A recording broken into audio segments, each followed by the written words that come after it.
जयसेन सिंहासन पर विराजे हुए हैं। महापुण्यशाली धर्मात्मा राजा जयसेन प्रजा का प्रीतिपूर्वक मगध देश में अच्छे से पालन कर रहे हैं। और नगर विहार को जब वो जा रहे हैं तो एक सखी झरोखे में बैठी अपनी दूसरी सखी से पूछती है, हे सखी, एक बात बताओ, ये राजा कहाँ थके हैं जो इनके लिए इतनी व्यवस्था जुटाई जा रही है? वो कहती है, हाथी चढ़ घोड़े चढ़े, हाथी चढ़ घोड़े चढ़े, चढ़े पालकी माय, कब के थाके है सखी, काहे दबावे पाए। हे सखी, एक बात बताओ, राजा तो थका ही नहीं है, वहाँ पर झरोखे में बैठे और हाथी पे बैठे, फिर घोड़े पे बैठ गए, हाथी से उतरे तो घोड़े पे बैठ गए, और घोड़े से उतरे तो पालकी में बैठ गए, और पालकी से सीधा उतारा तो सिंहासन पर बैठ गए। ये बताओ कि थके कहाँ हैं? और जैसे ही वहाँ पर बैठे तो फिर सेवक उनके पैर दबाने लगे। मुझे कुछ बात समझ में नहीं आती। जो थकते हैं, सच में काम करते हैं, मेहनत करते हैं, परिश्रम करते हैं, उनका तो कोई पैर दबाता नहीं, और ये जरा भी थके नहीं। हाथी चढ़ घोड़े चढ़े, चढ़े पालकी माए, कब के थाके है सखी, काहे दबावे पाए। सखी ने कहा, बात बहुत गहरी है, आज की नहीं पहले की है। ये राजा हैं वर्तमान में, उन्होंने पूर्व में इतनी तपश्चर्या की थी। बात ये है, भूसु तो भूखो मर्यो, कीनो उग्र विहार, तब के थाके हे सखी, अबे दबावे पाँव। हे सखी सुनो, भूसु तो पहले भव में भूशयन किया था, धरती पर शयन करते थे। भूखो रहे हो और कई कई दिनों तक भूखे रहे, उपवास किए, सिंह निष्क्रीड़ित आद और पैदल पैदल चलते रहे। तन की परवाह नहीं की, आत्मा की सुध आ गई थी। निज रमण करते हैं, बाहर में भ्रमण करते रहे और निज में रमण करते रहे। सखी क्या कहूँ, उस वक्त उन्होंने ऐसे कर्मों की निर्जरा की, पाप कर्म का उन्होंने निवारण कर दिया। भूसु तो भूखो रहो, कीनो उग्र विहार, तब के थाके, तब के थके उनके चरण, उनके पैर, तब के थाके हे सखी, अबे दबावे पा। तब के थके हैं, अब आज इनके पैर दबाए जा रहे हैं। मतलब इतना पुण्य संचय किया कि आज यह पुण्य उनका उदय में आ गया है, तीव्रता से पुण्य उदय में आया है। और बिना थके भी इनकी सेवा चाकरी करने के लिए लोग सौभाग्यशाली मानते हैं अपने आप को कि मुझे कब इनकी सेवा का अवसर मिले। वाह क्या बात है। बात आपको समझ में आ रही कि नहीं आ रही है? वो राजा जयसेन मगध के ऐसी सेवा शुश्रूषा की जा रही है, उनकी तीव्र पुण्य का परिपाक है। आचार्य भगवान भी कहते हैं, जहाँ त्याग का जोर है वहाँ पर राग का जोर नहीं है। जहाँ पर त्याग का जोर चलता है उसके शासन में राग का कोई भी जोर नहीं चलता। है कोई त्यागी ऐसा जो खूब देने वाला भी हो लेकिन लेने की तमन्ना न हो? धन्य है वह। देने वाला दानी है लेकिन नहीं लेने वाला महात्यागी है। कुछ भी नहीं चाहिए, जो चाहिए वो सब मेरे पास में है। वो मेरे पास में सब कुछ है जो मुझे चाहिए। बाहर से एक परमाणु भी नहीं चाहिए। अनंत तो बाहर इकट्ठा किया लेकिन कुछ भी नहीं हुआ। मेरे आत्मा के प्रदेशों में एक परमाणु भी प्रवेश नहीं कर पाया। ऐसा मेरा आत्म वैभव अटूट है, अखूट है, अनंत है, मुझे अब ये पर पदार्थ नहीं चाहिए।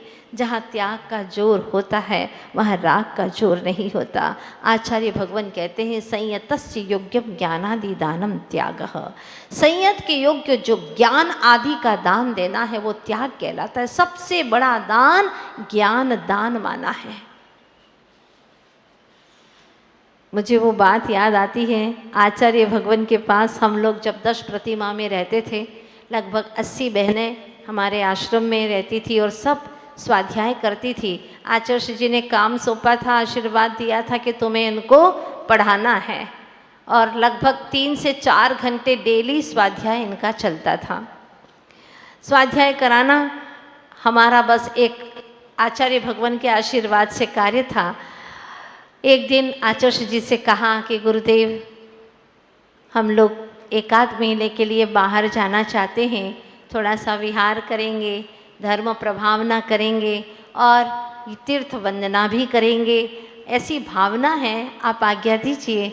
आचार्य जी ने कहा कोई आवश्यकता नहीं है, बाहर में क्या तीर्थ वंदना करना है अभी, हाँ, बाहर में असंयमी को क्या ज्ञान देना है, यहाँ इतने सारे त्यागी व्रती हैं, उनको 80-80 बहनों को ज्ञान दान दे रहे हो, ये क्या कम है?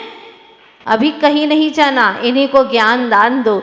और आचार्य भगवान ने हम लोगों को ऐसा आशीर्वाद दिया कि बस सतत ज्ञान में ही लगे रहते थे।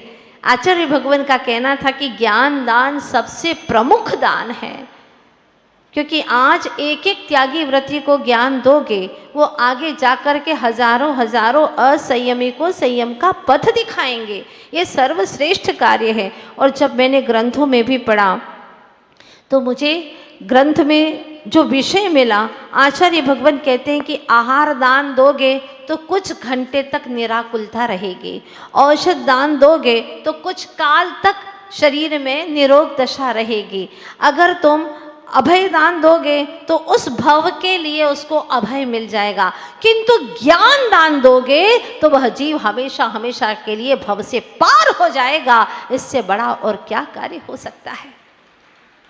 ज्ञान दान की महिमा बताई हमारे आचार्य भगवंतों ने।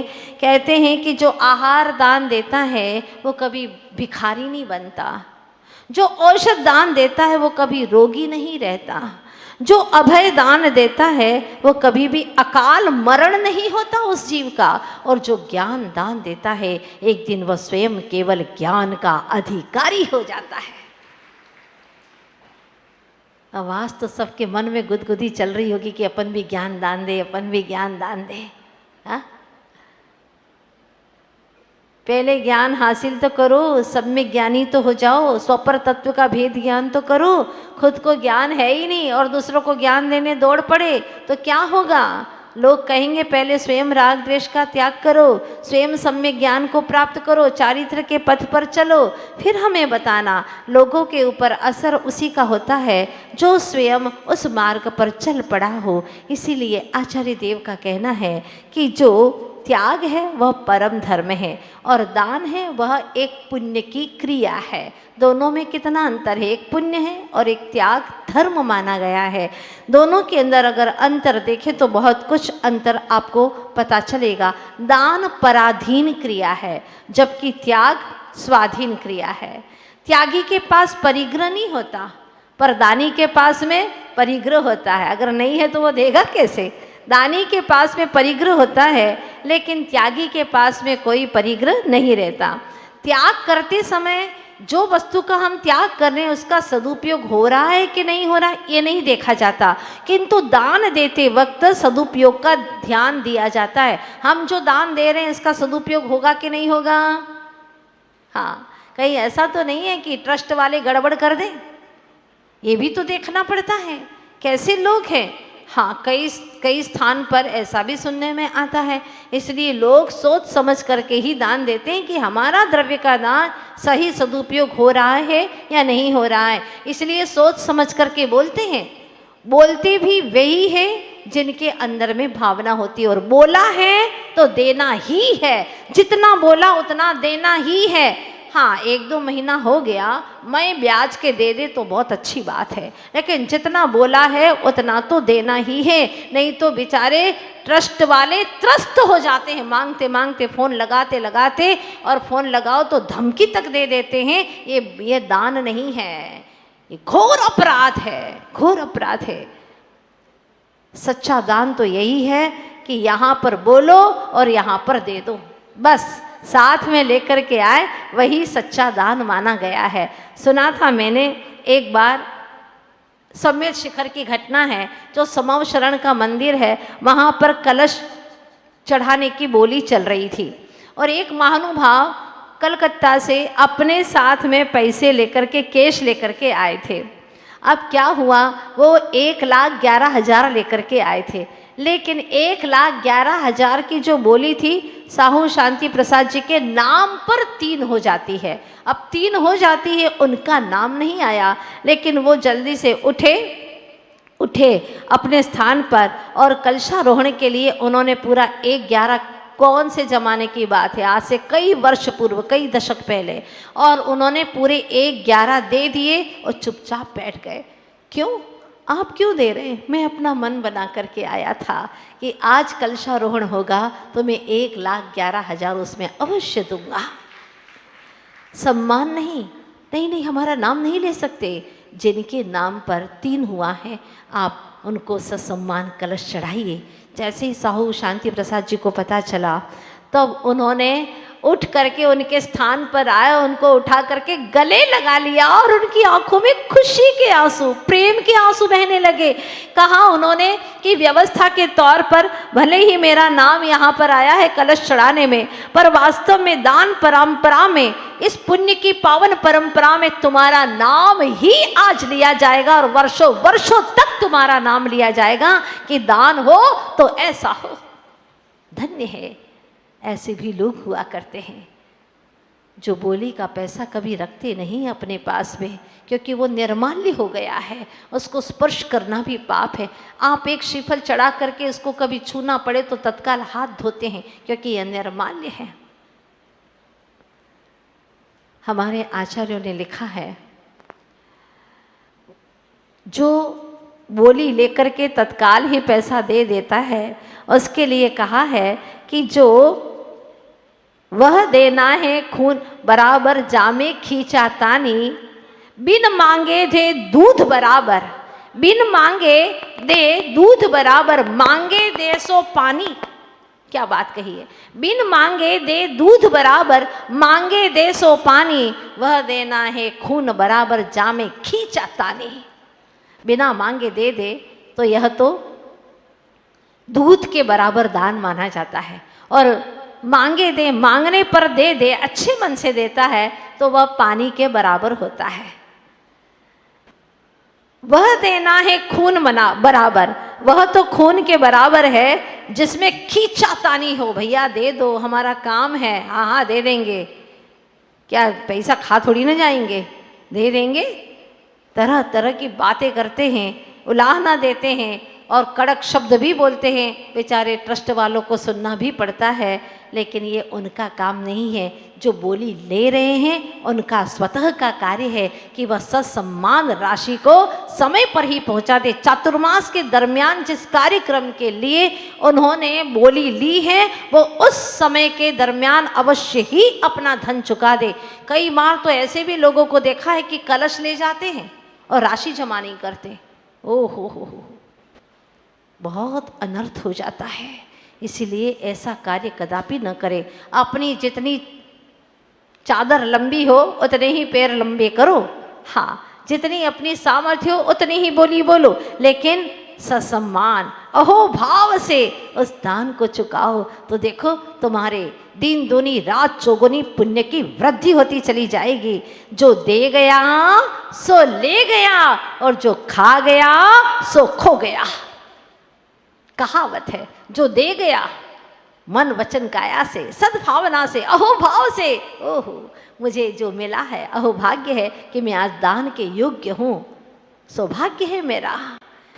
एक व्यक्ति ने दान का मन बनाया और हजारों लोग धर्म ध्यान कर रहे हैं। भावों की विशुद्धि है। अभी यहाँ पर किसी के भीतर में विषय तृष्णा नहीं है क्या? नहीं, बुरे भाव नहीं है, भगवान के गुणगान में लगे हुए हैं। क्या सातिशय पुण्य का अर्जन कर रहे हैं। इस काल में भी जीव ऐसा एक व्यक्ति मन बनाता है। एक व्यक्ति ने कहा हमें भक्तामर महामंडल विधान करना है।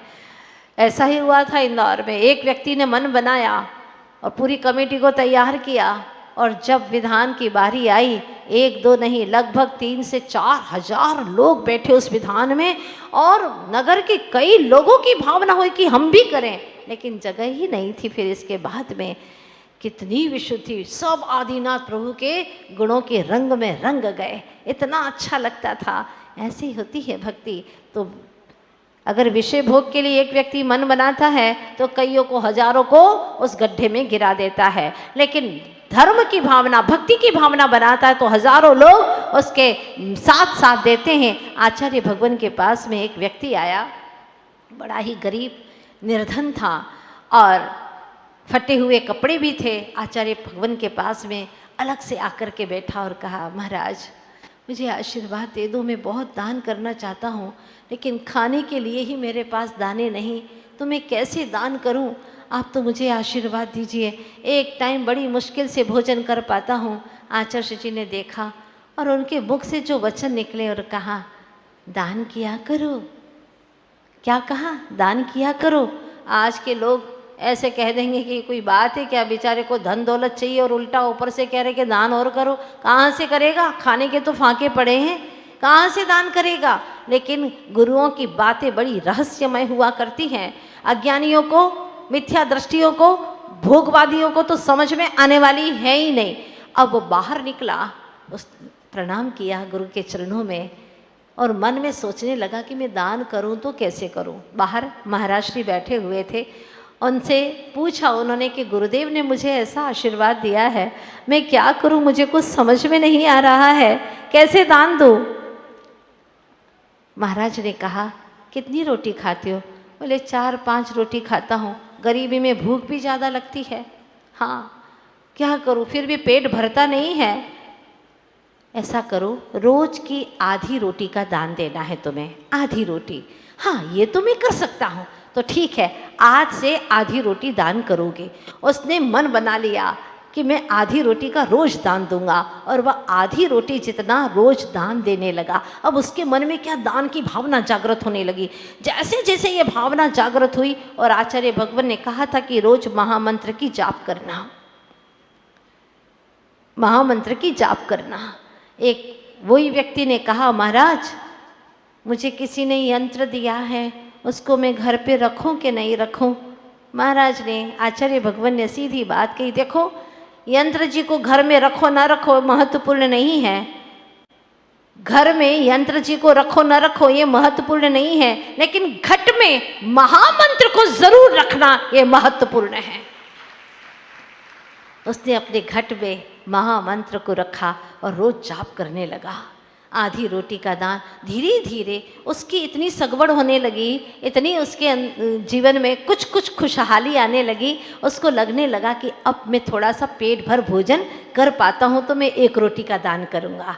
धीरे धीरे 2 रोटी का, 4-6 महीने में तो इतना अंतर आ गया कि भर पेट किसी को भोजन करा सके उतनी सामर्थ्य वाला हो गया। 2 वर्ष के बाद में वो व्यक्ति आया था, मैंने उसे देखा, अपनी खुद की गाड़ी लेकर के आया और हाथ में चांदी का थाल लेकर के आया, आचार्य भगवान की पूजा करने के लिए आया।